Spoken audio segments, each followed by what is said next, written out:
This fucking thing. Hey everyone. It's March 23rd, 2023. The Sharks decided to not show up for a game. Shocking. We'll break down this game and keep head scratching right now here on Teal Town After Dark.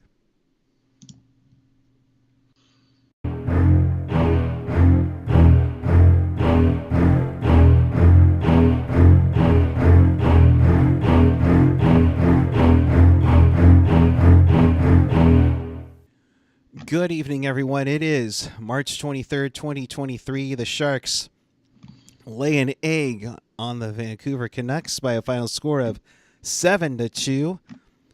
Remember, there was a time where the Sharks absolutely owned the living heck out of the Vancouver Canucks. Wait, did I say Vancouver?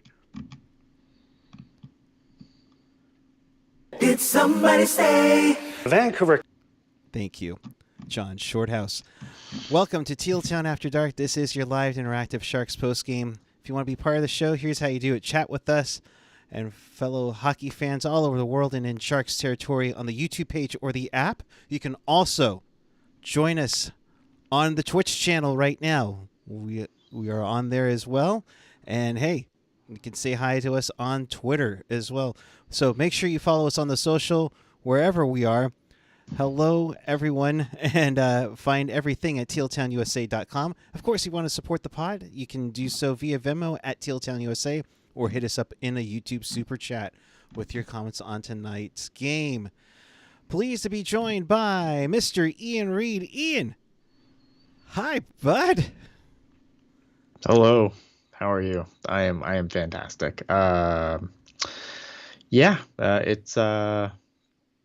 It was a game. Actually, you know what? I'll say this though. If you wanted a game where you wanted to see some like really pretty goals, this was a good game for that. A lot of really nice like just shooters goals, man. If you wanted to see the Sharks lose, it was a good game for that as well. And no loser points. So my old loser point week prediction is up in flames, which is fine. I'm good with this. You know, we have our little prediction squad in the Discord, and I was very happy up until I always forget to do it. Yeah, I know. I was very happy up until with a minute to go when Dry scores to make it 7-2 because I had everything perfect. But no, the Sharks have to let in a shorthanded goal because they decided they don't give a shit. They don't want to be a part of the game. You know. Who gives a crap? Oh, we let in a. They didn't. For a team that had an extra day off, they did not show up at all. And why would I don't want them to show up? Like, yeah. I mean, like fuck, man, I barely want to show up. I'm with them. Hey, I'm fucking with them at this point. No, look at all right, like. I was like, you know, I was on the record being like, oh man, you know, the Barracuda are really fun right now. I'm really enjoying this. So what happens? I don't know. They're going to get all fucking injured. So they'll get called up. And then they send Eklund down and Eklund gets hurt. We don't know what's going on there. So, I mean, like hockey has given me a big middle finger. I'm here to give it back. Not only that, I've been sick for 2 days and I am not a happy camper right now. But I am here to entertain the masses because that is what we do here at Teal Town USA. We entertain the masses, and so that's me. Yeah, on the bright side, the season is almost over. Oh, God fucking willing. Like, just be fucking April already so I can watch some playoff hockey and stop talking about this bullshit team. Yeah, it's bad. And we'll start with the opening goal. Which was just an absolute beautiful giveaway from Tomas Hertl. Getting a couple of comments in the chat. Johnny Morales on YouTube and Burge7F91. Hedekin not happy with Hertl tonight on the audio feed, and with a damn good reason. Yeah, that giveaway was awful, Ian. It was pretty fucking brutal. I'm not gonna lie.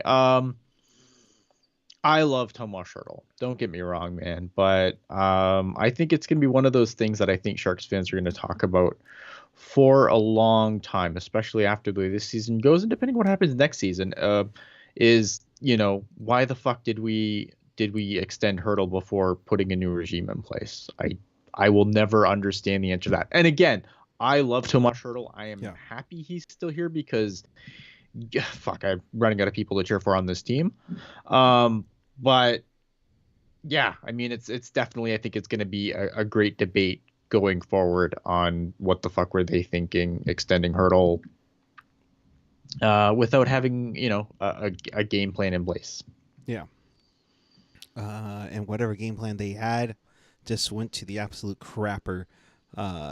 So Hertl gives it right to JT Miller. He fires and scores, makes it 1-0. A couple minutes later, Kuzmenko continues his amazing season with a 35th of his season to make it 2-0. And Yeah, what a shit. great signing that was for them. And it just goes to show, right? Like a lot of times, a lot of these like KHL, SHL signings kind of go under the radar.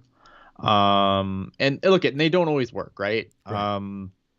Sometimes you would hope that they would work out better. Kuzmenko is obviously an example of why teams roll the dice on these guys. That's the reason. Like 35 goals, man. Serious business. Obviously, the Barracuda tried to do something similar with Jeff Arno, who was the leading scorer in the SHL. That hasn't really worked out for them, but it goes to show why these guys are so highly coveted. At the end of the season, you'll always, hear, oh yeah, these teams are all interested in signing this guy, and you're like, oh, but Kuzmenko's up there in age, I'm sure. Right. And you're going like, why? And then and this is why. Yeah. Definitely getting a lot of chatter in here about WJ on YouTube. The difference between a Rick Tocchet team and a David Quinn team was on display tonight. Too bad Tocchet wasn't the Sharks head coach. I don't, you know what though? I'm fine with David Quinn being the coach because, again, like whoever the coach is for the team now isn't going to be the coach when this team turns the corner. So I'm fine with that being David Quinn. Felix Chow Music on Twitch. Good to see you, buddy.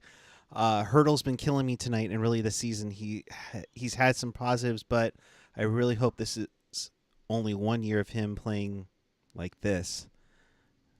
Yeah. And Felix also saying, yeah, I think tonight has shown me that I'm starting to get checked out of the season, especially with everything that's been happening. How do you stay checked into this season? Like once the I mean, you do you. I'm always a big you do you guy, and I understand the other noise around the team right now that might check a few people. If you're still checked into this team, like I don't know why.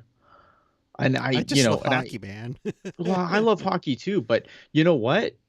There are 31 other teams in this league, and a lot of them are playing better hockey than the Sharks right now. Like that's why I'm waiting for the playoffs, man. Because like at that point, like this team is done playing, and the other team that I follow is probably done playing at this rate. Because again, like I think you look at the Barracuda, and I think I watched the rest of the game today because I wasn't feeling good at all last night. I went to bed after the first period. I watched the rest of it today, and I will give them credit again because I thought they hung in there with Colorado, a team that is much better than them, despite all the subtractions from the lineup. But like losing Eklund, and obviously we don't know, we don't know when Gadjevich is going to come back. It doesn't seem like that is as soon as I think we thought was going to be.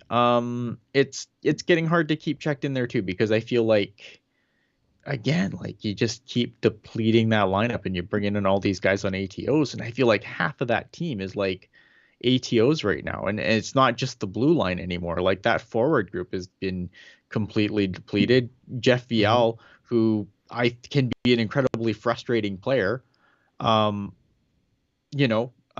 make the trip to Colorado. I mean, it's like, but he's, but credit to Jeff Viel, like he has scored some big goals for the Barracuda this season. I think he's taken a lot of dumb penalties for them, but he's also scored some really big goals for them, and I can accept that. And so I don't know, man. It's just like, I mean, it was nice to see Tristan Robbins go off yesterday. Yep. But I'm gonna spell Tristan one day. I will get it right, I promise. Because I seem to always spell his name wrong on Twitter.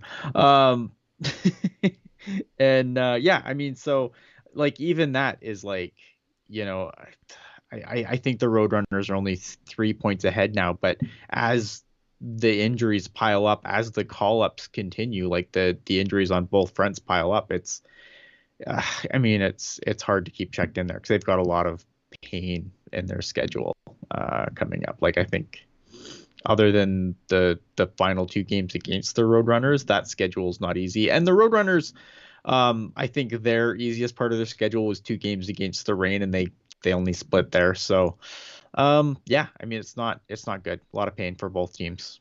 Yeah, it's not great. Not great.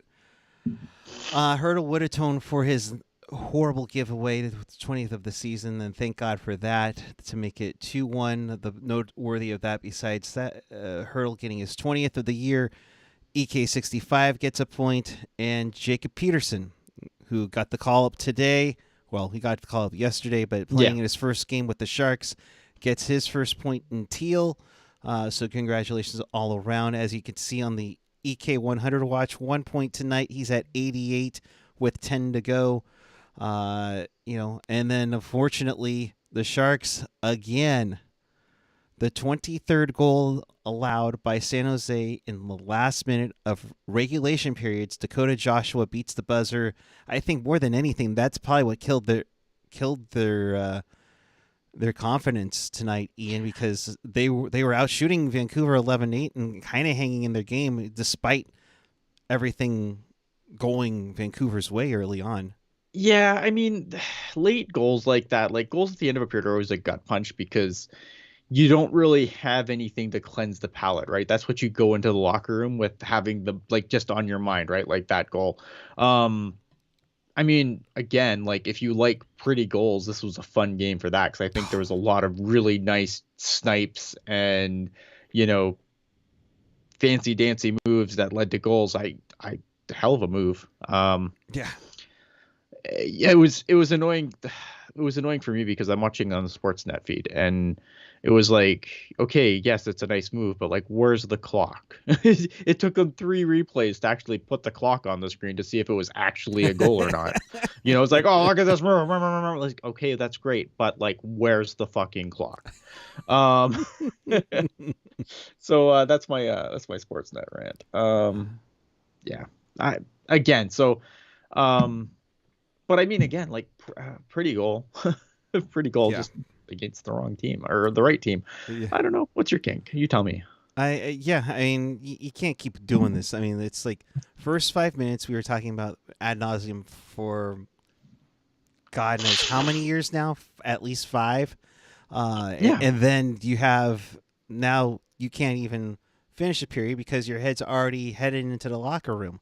It just continues to get, it continues to get worse, and there's no sight of it getting better. You go on to the final 40 minutes, San Jose gets into penalty trouble. 1, 2, 3. If they take 4 straight penalties after Amon takes a hooking call, like within the first 3 minutes. You have LeBanc taking the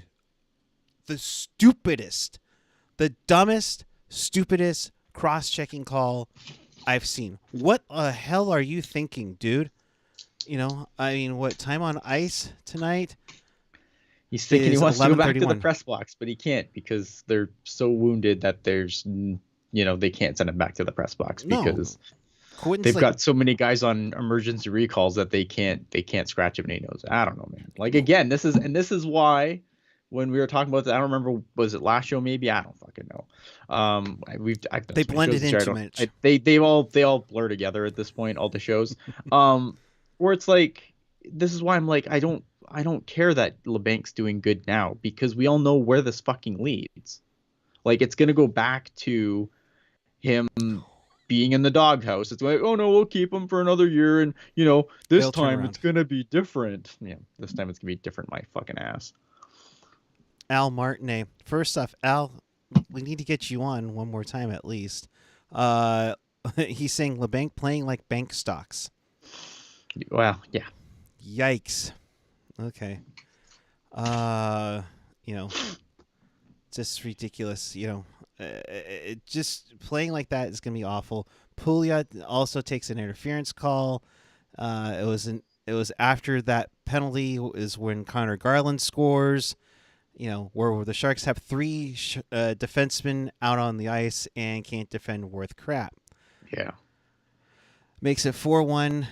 Third period, Peterson takes a penalty. Agazino gets a nice shorthanded goal. Nice shot there to make it 4-2. And Yeah, I mean, and like these are the things that you get. These are the only things that I have left this season, right? Like little moments like that. Like Andrew Agozzino's like he's just the consummate professional.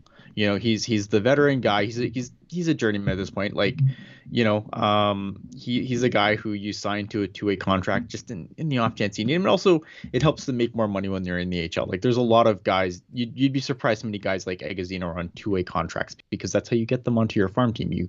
You sign them to a two-way deal. That way, you can pay them a decent amount of money in the AHL. And if they get called up, fantastic. But it's not expected. But to have a guy like Agozzino come up who's been just nothing but the consummate professional all year, he's done. I think he's held that Barracuda team together. Look at the Barracuda's youngest team in the AHL. And I think that he's done a good job down there. Helping, he's carried a lot of the offensive load. He was a guy. It's unfortunate, I think, because like if he doesn't end up going back down, like he had a chance to break both the points and goal records for the Barracuda this year. And I think he's done a good job of, obviously wanted to see a little bit more from a lot of the first year guys, but, a lot of people I think forget that they're first year guys. And I think that when we were excited about the season, I think we maybe expected a little too much of a lot of guys playing their first year of pro hockey in hindsight. But Andrew Agozzino was a guy who could come in there and kind of shoulder some of that load, and I think he's done a really good job. So to have him come up on this call up, be rewarded for his play on the AHL squad, and to end up getting a goal like that, I think that's great because those are the only things left to warm my cold robot heart at this point in the fucking season. Well. Let me freeze it a little bit with this comment from Hot Wheels 84 on YouTube, and it's one thing that we kind of glossed over a little bit with the recap. The Sharks had the Canucks line out there for over 2 minutes, and yet it's the Sharks that looked gassed and were standing around still trying to move the puck. Yeah. I mean, that was a great sequence by the Sharks. They couldn't get the damn puck on the net. Or get it on the goal for that matter. It's like, come on, guys. You literally had them pinned in your own zone, absolutely owned, and you can't do shit.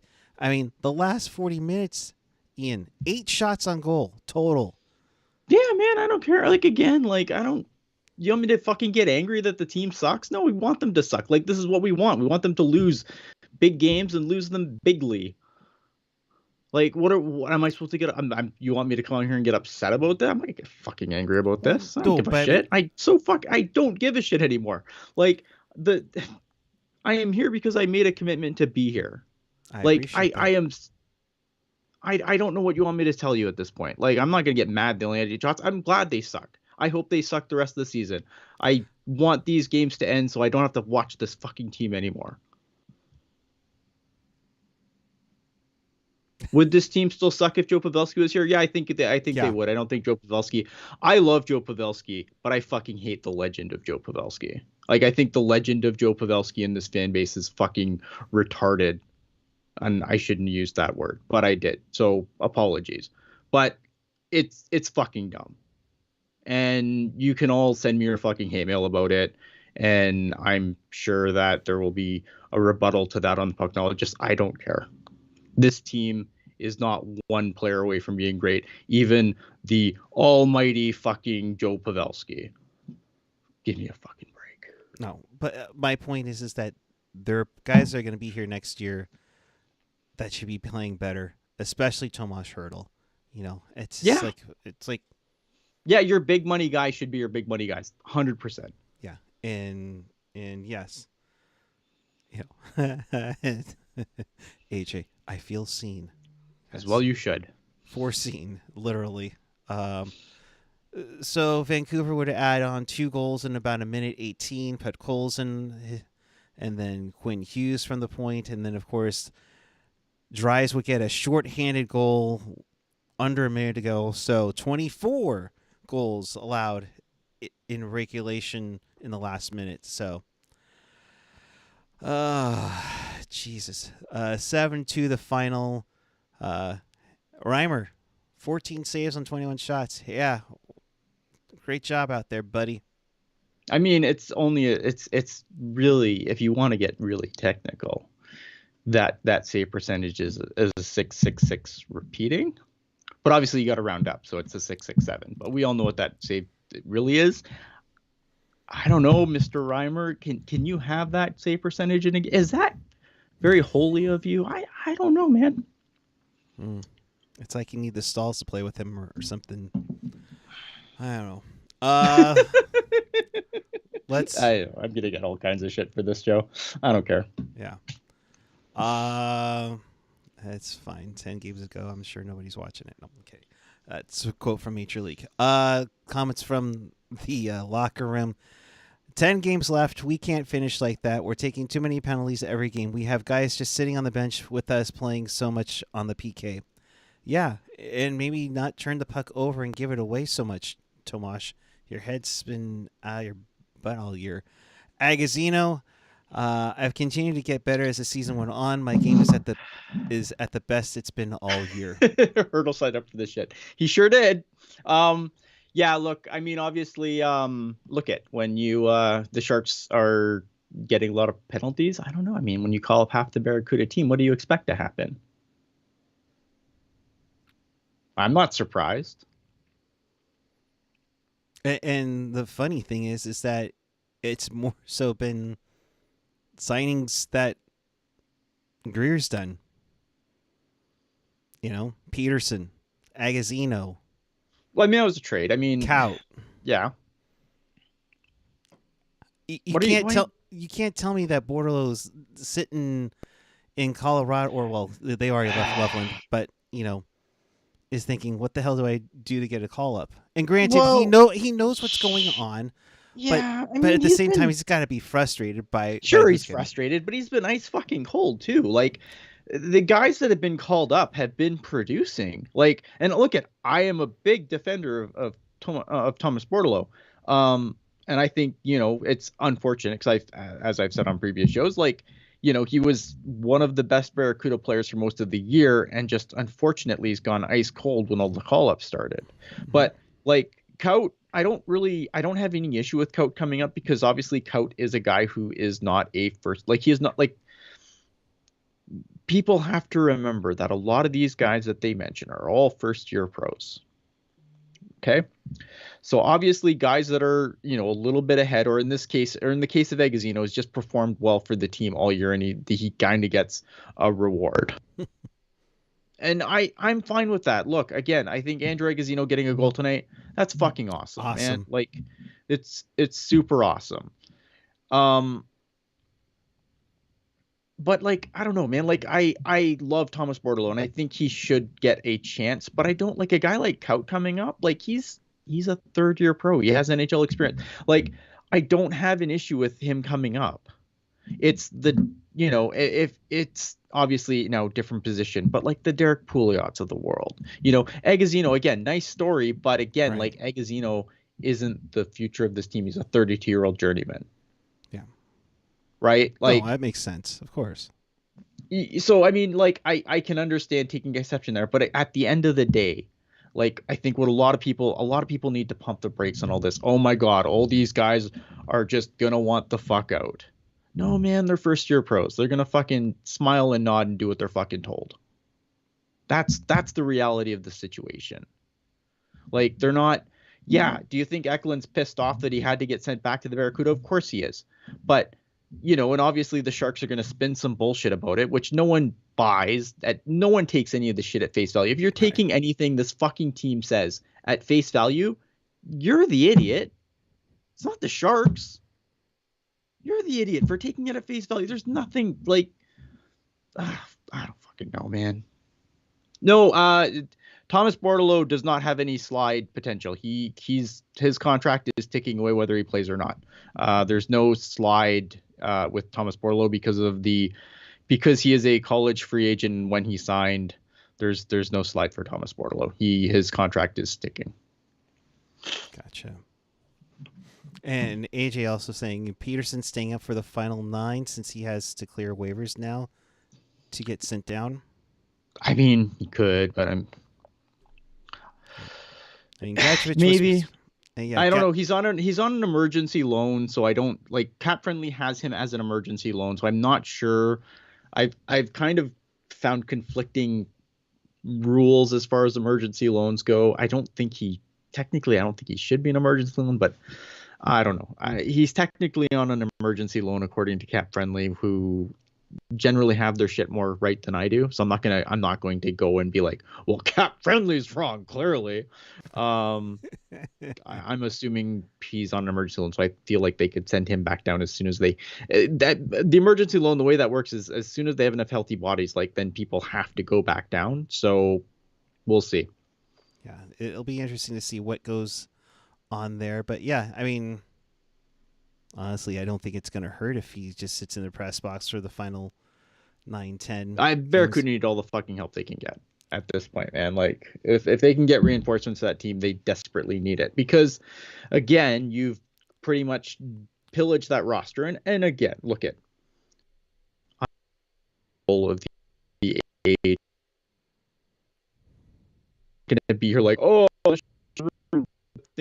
mean, they are, but I understand the business of it. So I'm not going to be, I'm not being an idiot about it. Yeah.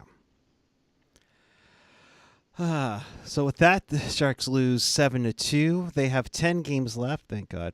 Thank fucking God. And they're at 53 points, which means a maximum of 73, which means 16, 15, 14, 13, 12, 11, meaning they cannot finish now, I believe, 11th in the Western Conference standings. So, yay us in the countdown to Bedard on there. We might as well get it out of the way now. Let's do our post-game tankathon, shall we? We'll do the 5 times as I need the clip of the wedding singer's like, somebody kill me. That's what I need. Just every time someone asks me a question, just play that clip. Somebody kill me. All right, let's do this here. Come on. Big bucks. No whammies. Hey, you get to see my notes for some reason. All right, come on. Let's make it happen. It's amazing. I know, right? I come prepared. Oh, that's terrific. Anaheim, Montreal. That's phenomenal. That's nightmare fuel. Imagine having Connor Bedard and fucking Connor just fold the team. Right. Fold them. Get it? Now Detroit gets number 1 pick while we'll end up getting Fantilli. That's fine. I'm fine with that. Hey, maybe we can talk to them about getting the Michigan guy first overall. I don't know. We'll throw in Erik Karlsson, I guess. Montreal gets it, and San Jose stays at number 2. All right. Number 4. Come on, baby. Come on. Give me some good luck. Oh, Buffalo moves up. Yeah, great. That's terrific. We go to number 3. All right. One more time. More time. Come on. Somebody kill me. St. Louis moves up. San Jose moves down. Oh, that's terrific. Yay. Randy, yes, we saw you in the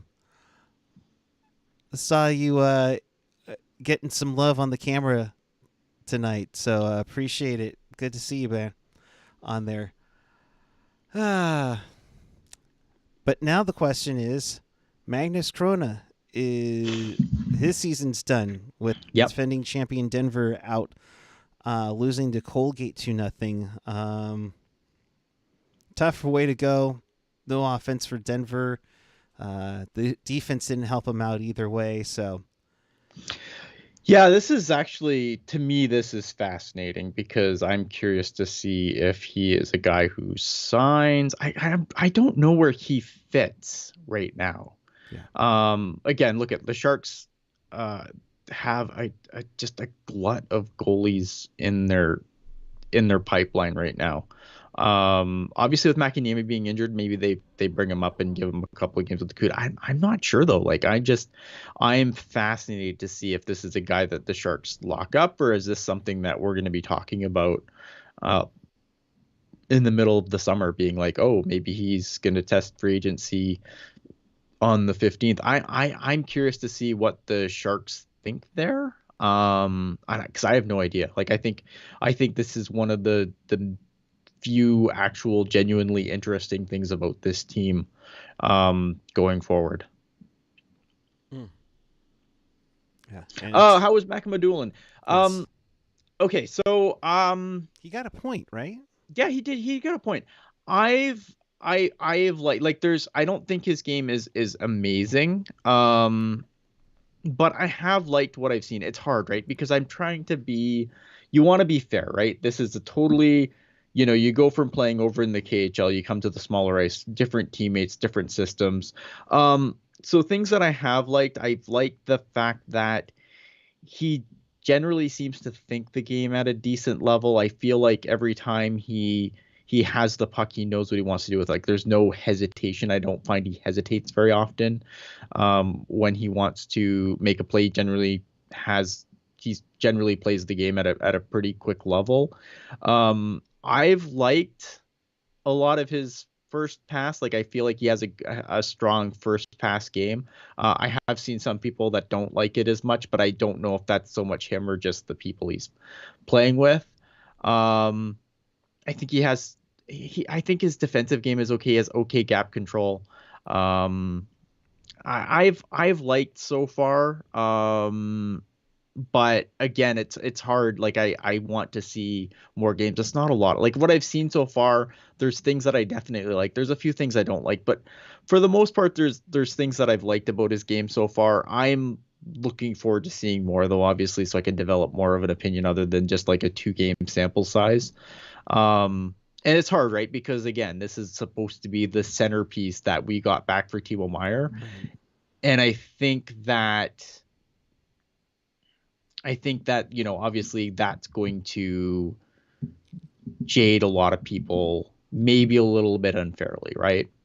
And I'm trying not to let that jade my opinion. So, yeah, I mean, there's been things that I've liked so far. I want to see more. Obviously, it's too early to be like, oh man, what a home run for Mike Greer. Like I just, but there have been things that I've liked about his game so far. I'm curious to see what other people said. I know the Top Down Hockey, Keegan McNally, he's has a thing coming up where he's going to do a breakdown. And I'm really looking forward to seeing that because Keegan's generally stuff's on point. So, yeah.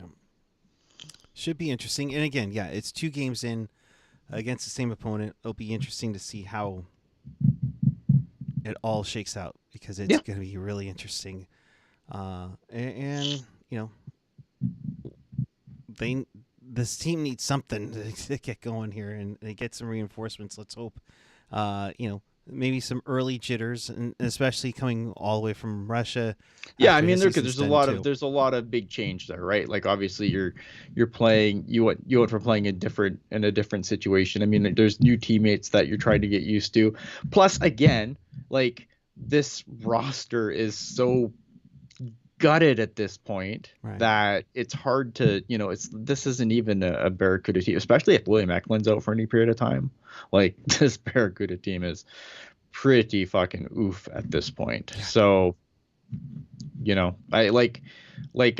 want, like, it's like, oh God, I hope this Jeff Yell injury isn't too long. And like, you never want to say that. No. But that's where we're at. So, yeah, it's really hard to give a real concise, like, this is what this guy is at this point. I want to see more games.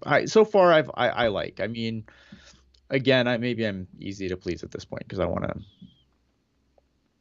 Because I was excited about this run, and then obviously the minute that things started getting interesting, more guys get called up, and it all goes to hell. Of course, it just seems like when you can get nice things, then another thing breaks or another thing gets hurt, or they just fall apart. Speaking of which, David Quinn, when you make so many changes, it's not the fault of new players. They're getting accustomed to how we play. We have to finish on a strong note. We anticipate Benning being ready for Saturday. I like Agazino's game tonight. Lots of smarts and compete. We're flat-footed outside the dots. The end of periods is killing us. This is gonna stop. Maybe not this season, but it's got to stop. Eventually, right? Like, you would hope. This is going on what, 4 or 5 years? It's I don't know. It's not it all a good blurs thing. together. And finally, there's no excuse for these turnovers. It's like we have to go back to training camp one more time. It's been a problem for us all year long. Yeah. Would Dustin Wolf ever be a possibility? The thing is, like, I would love for the Sharks to go and take a big swing and bring in Dustin Wolf, because I think that other than winning a Calder Cup, like, he's done everything he can at the AHL level. I think he's a guy who should be in the NHL, especially when you look at how shit Markstrom's been in Calgary. The problem is I feel like I just wonder what the price would be, because I think if you made Dustin Wolf available, I don't think the Sharks are going to be the only suitor in that, and I think that drives the price up incredibly high for goalies that generally don't do much for trade value. I think if Dustin Wolf came available, there would be a lot of teams that would come sniffing around that, and I wonder what that bidding war looks like, because I think Dustin Wolf's a legit guy who should be in the NHL. To answer your question earlier, WJ, Sharks could have then offered McFarland president of ops position to make it a promotional position as well. That would have allowed McFarland to leave. The Avalanche said no. They denied him. I think the Sharks and Anaheim were looking at McFarland, right? I think my understanding was Colorado was just like, no, you can't have him. And then it's one of those things where sometimes, you don't get the guy you want. I still think, like, I don't know, this team, I mean, they interviewed a lot of people. Just because Colorado lets you interview him doesn't mean that he comes. Maybe Hasso Plattner doesn't like what he has to say. I don't know. Yeah, I don't know. It's just like, what next? Yeah, and Fitz saying Wolf isn't realistic, Swayman's realistic. Yeah, I mean, Swayman's a guy that also I would sniff around in the offseason. I think but again, there's a situation where a lot of teams are going to sniff around a guy. Like, if Swayman becomes available, I think a lot of guys are going to sniff around that. And there's when you have goalies like that come up, I think the bidding war might.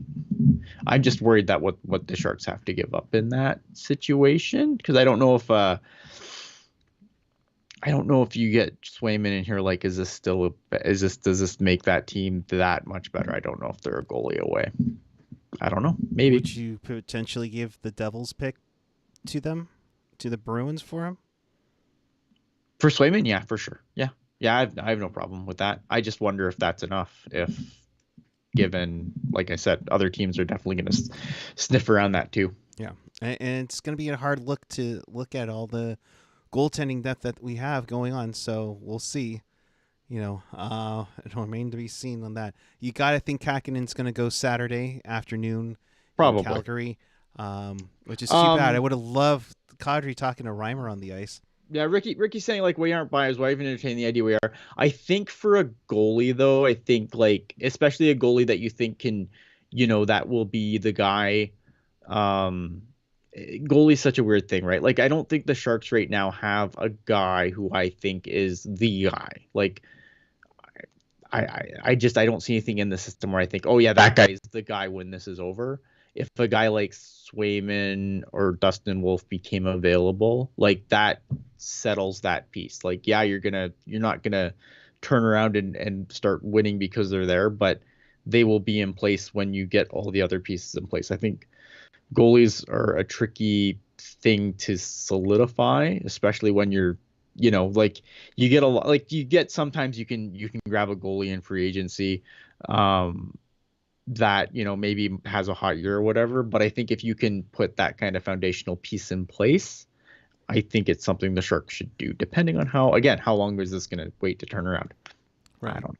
Yeah, Swayman is an RFA, arbitration eligible. So that'll be interesting to see how that goes. It'd be nice to get him. But, Yeah. I don't know. Ricky mentioning if we sign Krona, it's man Krona on the Kuhre, Kakinen and Makiniemi on the Sharks. Maybe, but that doesn't super excite me. Like, I like Makiniemi. I think he's great, but he's been good. I don't think he's great. I think he's been good, but I Kakinen, Makiniemi goaltending. I mean, me and AJ have a bet about being worse next year. And I think if that's your goaltending tandem, I think we're worse next year. So go Sharks. So I can send. I don't have to send AJ my 685 Canadian or whatever it is that we determined it was. 685 Canadian. Oh man, yeah. Gosh, can we get worse? Oh man, that scares me if that's the case. I don't know how worse this can get. Oh man. Well, and on that note, in case you missed anything or you want to watch this again, check us out on tealtownusa.com or your favorite podcatcher, whether it's Apple, Google Podcasts, iHeartRadio, TuneIn, Spotify, SoundCloud, Odyssey, now on Amazon Music. Make sure you check us out over there. Of course, if you're on YouTube right now, make sure you hit that like button, comment away, and don't forget to get that notification bell and you subscribe. That'll let you know when we do go on next. And of course, next game, Mr. Reid, will be Saturday afternoon when it's Nazem Kadri and the Calgary Flames taking, sadly, on Kaapo Kakinen, most likely, and the San Jose Sharks. As the Sharks have now lost 13 of their last 14 games. How the hell did we Winnipeg, my friend? Oh man, I don't know, man. That's how we feel about the Sharks, and that's quite honestly how Ian feels right now. So I am. Oh my god, do I ever? Can we get some stick taps in the chat for Ian for sticking through this at 1:21 in the morning when he should be sleeping? The poor guy needs to do some snot rockets and Oh my god, I just need the. I just think the cold medicine's kicking in finally, so now I'm gonna go to sleep. Good. Dana. Somebody kill me. I would like to have non-homophobic goaltending, though. Oh, jeez. I am too tired to get into that again. Yeah. Thank you for that. He's at Ian Blogs Hockey. I'm at PuckGuy14 on the Twitter and the Instagram. We will be back with you following Sharks and Flames. It is a 1 p.m. Pacific start. So be on the lookout for that. We should be on around 3:30. I think I'm the only one doing it right now. So it's a 1 p.m. game. I can probably fucking do it. Who am I kidding? Will you get some rest too, though, in between? Well, yeah, no. But it's an early game. I mean, I have to work that morning, but if it's a 1 o'clock start, it's 4 o'clock my time. Oh yeah, I can do it. Fuck it. We're doing it live. Oh boy, me and Ian 3 in a row. Let's go. Jesus. All right. There isn't a Kuhre game that weekend, is there? I don't know. I don't even care anymore. I hate everyone. I hate everything. Everything is conspiring to make me miserable. Yeah. Wow. The Kuhre play at 6 p.m. on Saturday against the Bakersfield Condors. Well, oh boy. Ian's like, whatever, I'm used to it now. Whatever. All right. For Ian, I am Erik. Thanks for watching. Again, Saturday afternoon, following Sharks and Flames will be on for another After Dark. And until then, keep it real, keep it teal, keep it real teal. And did somebody say Vancouver? Did somebody say Vancouver